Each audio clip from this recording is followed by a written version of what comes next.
రామసేతు లేదా ఆదం బ్రిడ్జ్ అనేది భారతదేశంలోని రామేశ్వరం, తమిళనాడు నుండి శ్రీలంక మన్నార్ దీవి వరకు ఉన్న ఒక సహజ రాళ్ల దారి పొడవులాంటిది. ఇది హిందూ పురాణాల్లో భగవాన్ శ్రీరాముడు నిర్మించిన పవిత్ర సేతువుగా పరిగణించబడుతుంది. ఇప్పుడు దీని పురాణ చారిత్రక శాస్త్రీయ వివరాలు చూద్దాం.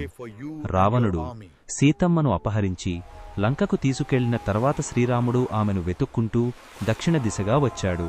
అప్పుడు ఆయనకి హనుమంతుడు, సుగ్రీవుడు, జాంబవంతుడు వంటి వానరసేన చేరింది. రాముడు సముద్రదేవుడిని ప్రార్థించి లంకకు వెళ్లే మార్గం ఇవ్వమని అడిగాడు. కాని సముద్రుడు మౌనం వహించాడు. అప్పుడు రాముడు కోపంతో తన ధనుస్సు ఎత్తి సముద్రాన్ని ఆవిరి చేయబోతున్నాడు.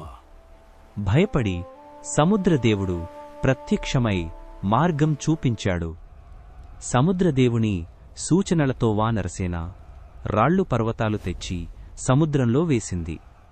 రాళ్లమీద రామ అనే నామం రాయగానే అవి నీటిలో మునగలేదు, తేలిపోయాయి. ఈ విధంగా రామసేతు సేతుబంధం నిర్మించబడింది. నిర్మాణానికి నాయకుడు నలుడు విశ్వకర్మపుత్రుడు. రాముడు, లక్ష్మణుడు వానరసేన లంకకు చేరి రావణునిపై యుద్ధం చేసి విజయం సాధించారు. సీతమ్మను తిరిగి తీసుకువచ్చి అయోధ్యకు వెళ్లారు. పొడవు సుమారు 48 కిలోమీటర్లు, 30 మైళ్లు.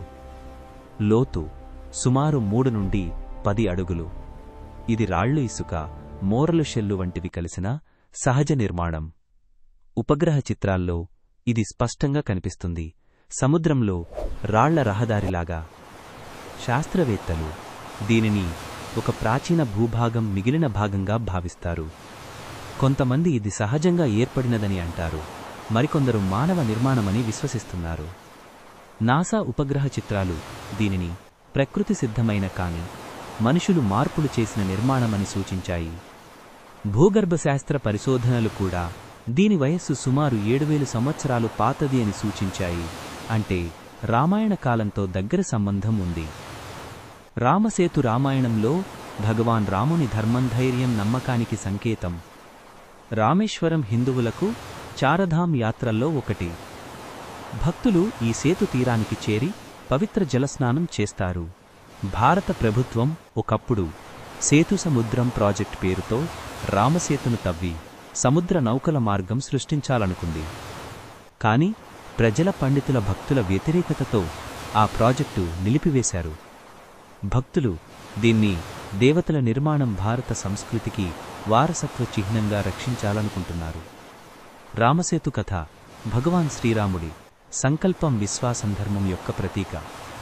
ఇది కేవలం ఒక రాళ్ల వంతెన కాదు, మానవ విశ్వాసానికి సాక్ష్యం. రామాయణం జీవంగా నిలిచే స్మారక చిహ్నం.